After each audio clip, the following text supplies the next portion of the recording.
বনানীর গল্প চ্যানেলে সবাইকে স্বাগত। আমি বনানী শোনাচ্ছি উপেন্দ্রকিশোর রায়চৌধুরীর রচনা ঠাকুরদা। এক গ্রামে এক বুড়ো ব্রাহ্মণ ছিলেন, তার নাম ছিল ভবানীচরণ ভট্টাচার্য। গ্রামের লোকেদের সঙ্গে তার খুব ভাব ছিল, তারা তাকে বলতো ঠাকুরদা। তাদের কাছ থেকে শিখে দেশশুদ্ধ লোকেও তাকে ওই নামেই ডাকত। ছেলেরা ঠাকুরদার কাছে খুবই আদর পেত আর তাকে জ্বালাতন করতো তার চেয়েও বেশি। ঠাকুরদা ভারী পণ্ডিত আর বুদ্ধিমান ছিলেন, খালি এক বিষয়ে তার একটু পাগলামি ছিল। পেয়াদার নাম শুনলেই তিনি ভয়ে কেঁপে অস্থির হতেন। ছেলেরা সে কথা খুবই জানতো আর তা নিয়ে ভারী মজা করত। ঠাকুরদা রোজ তার চণ্ডীমণ্ডপের সামনে বসে পুঁথি লিখতেন। সেই সময় মাঝে মাঝে পাড়ার এক একটা দুষ্টু ছেলে দাড়ি পরে লাল পাগড়ি এঁটে মালকোচা মেরে লাঠি হাতে এসে ঘরের আড়াল থেকে গলা ভার করে বলতো, ভবানী ভট্টাচার্য কন হ্যাঁ? ঠাকুরদা তাতে বিষম থতমাত খেয়ে ঘাড় ফিরিয়ে যদি লাল পাগড়ি খানিকটা দেখতে পেতেন, তবে আর সে পাগড়ি কার মাথায় সে কথা খবর নেবার অবসরটা থাকতো না। তিনি অমনি এক দৌড়ে বাড়ির ভেতরে গিয়ে একেবারে দিদিমার কাছে হাজির হতেন। ছেলেরা বলে যে তখন নাকি প্রায় ঠাকুমাকে স্নান করতে হতো, কিন্তু সে বোধহয় তাদের দুষ্টুমি। যা হোক, এমন বিষম ভয়ে কাণ্ডটা যে ছেলেদের কাজ এ কথা মুহূর্তের তরও ঠাকুরদার মাথায় আসতো না। তিনি ছেলেগুলিকে বাস্তবিকই খুব ভালোবাসতেন। তার কুল গাছটিতে কুল পাকলে তাদের সকলকে ডেকে ডেকে একটি একটি করে কুল প্রত্যেকের হাতে দিতেন। কাউকে বঞ্চিত করতেন না, একটির বেশি কখনো কাউকে দিতেন না। সেই পরগনার ভিতরে এমন মিষ্টি কুল আর কোথাও ছিল না। কাজে একটি খেয়ে ছেলেদের যেমন ভালো লাগতো, আর খেতে না পেয়েও তাদের তেমনি কষ্ট হতো। তবু এমন কথা শোনা যায়নি যে ঠাকুরদার দেওয়া ছাড়া আর একটি কুল কেউ কখনো তার কাছ থেকে খেতে পেরেছে। তার চণ্ডীমণ্ডপ থেকে সেই কুল গাছটি পরিষ্কার দেখা যেত। সেদিকে কাউকে যেতে দেখলে তিনি কে রে বলে এমন বিষম হাঁক দিতেন যে কি বলবো। তখন আর হাত পা সামলে ছুট দেবারও উপায় থাকতো না। 2 মাইল দূরে থেকে লোকে বলতো, ওই রে ঠাকুরদা তার কুল আগলাচ্ছেন। হালি একবার ছেলেরা ঠাকুরদার কাছ থেকে 1 পোয়া সন্দেশ আদায় করেছিল। ঠাকুরদা চণ্ডীমণ্ডপের সামনে বসে একমনে পুঁথি লিখছিলেন। তিনি দেখতে পাননি যে এর মধ্যে পাড়ার বসেদের বানরটা কেমন করে ছুটে এসে সেখানে উপস্থিত হয়েছে আর তার 35 বছরের পুরনো বাঁধানো হুঁকোটি নিয়ে গাছে উঠেছে। তারপর তামাক খেতে গিয়ে দেখেন কি সর্বনাশ! বানরটাকে তিনি কত ঢিল মারলেন, কত লম্বা লম্বা সংস্কৃত বকুনি দিলেন, কিছুতেই তার থেকে সে হুঁকোটা আদায় করতে পারলেন না।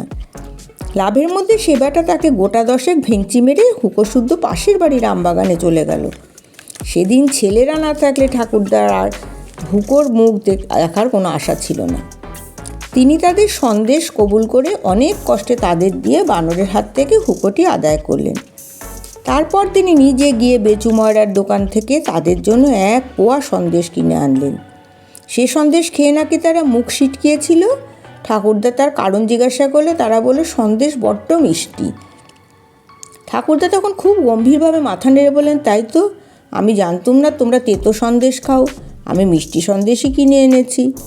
পয়সা খরচ নিয়ে কিন্তু ঠাকুরদার একটু বদনাম ছিল।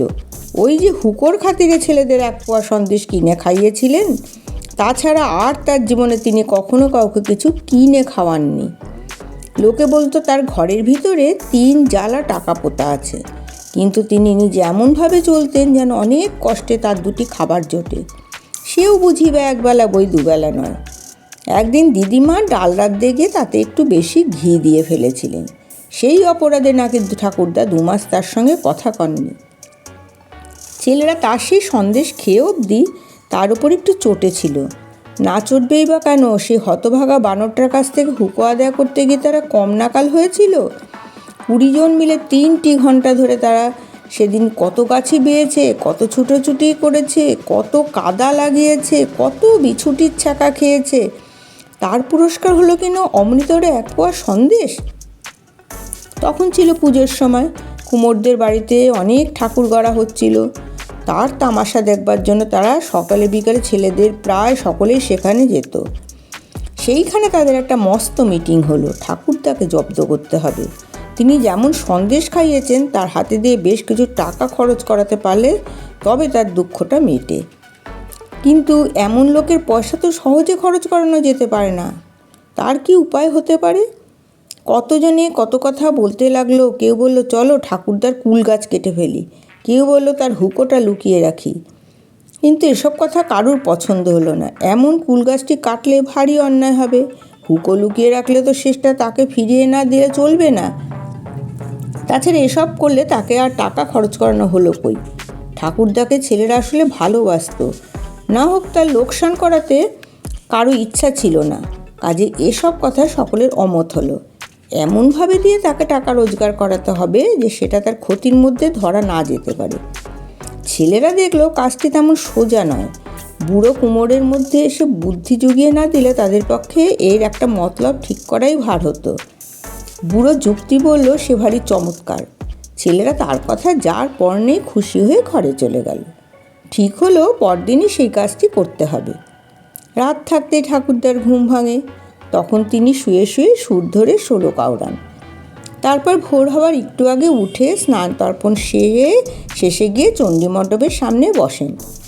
সেদিনও দোয়েল ডাকবার আগেই তিনি জেগে উঠে সবে বলেছেন, ব্রহ্মা মুরার স্ত্রী পুরান্তরকারী। অমনি বাইরে কে যেন ডাকলো, ভবানী ভট্টাচার্য ঘর মে হ্যাঁ। আর ঠাকুরদার শ্লোক আওড়ানো হলো না। স্নান আন্নি কাজ তিনি খিড়কির পুকুরেই সারলেন। চণ্ডী মণ্ডপের সামনে বসে পুঁথি লেখার কাজটিও আজ বন্ধ রইল। তার চেয়ে দিদিমার রান্নাবান্নার খবর নেওয়াই বেশি দরকার মনে হয়েছে। এমনিভাবে দুপুর অবধি কেটে গেল। তারপর যখন আর কেউ ভবানী ভট্টাচার্য বলে ডাকছে না, তখন ঠাকুরদা সাহস পেয়ে ভাবলেন একটু বাইরে গিয়ে দেখে আসি না কেন। এই বলে আস্তে আস্তে বাইরে এসে ঠাকুরদা দেখলেন কি সর্বনাশ, কি চমৎকার! তার মণ্ডপের মাঝখানে দুর্গা প্রতিমা ঘর আলো করে বসে আছেন। ঠাকুরদা আর পা সরল না। তিনি সেইখানেই মাথায় হাত দিয়ে বসে ভাবলেন, হায় হায়, কোন শয়তান এমন কাজ করলো? এই প্রতিমা আমার ঘরে রেখে গেছে, এখন একে পুজো না করলে মহাপাপ হবে। আর পুজো করতে গেলেও যে 300টি টাকার কম লাগবে না। বাবা গো, আমি কোথায় যাব? যা হোক, ঠাকুরদা কৃপণ হলেও অতি ধার্মিক আর পণ্ডিত লোক। তিনি তখনই ভাবলেন আর দুঃখ করে কি হবে? ঘরে টাকা রেখেও আমি দেবসেবায় হেলা করেছিলাম, তাই দেবতা আমাকে শিক্ষা দিয়েছেন। ভালোই হলো, এখন থেকে আমি ফি বছর দুর্গোৎসব করব। ততক্ষণে ছেলেদের দুটি একটি করে প্রাণপণে হাসি চাপতে চাপতে এসে উপস্থিত হয়েছে।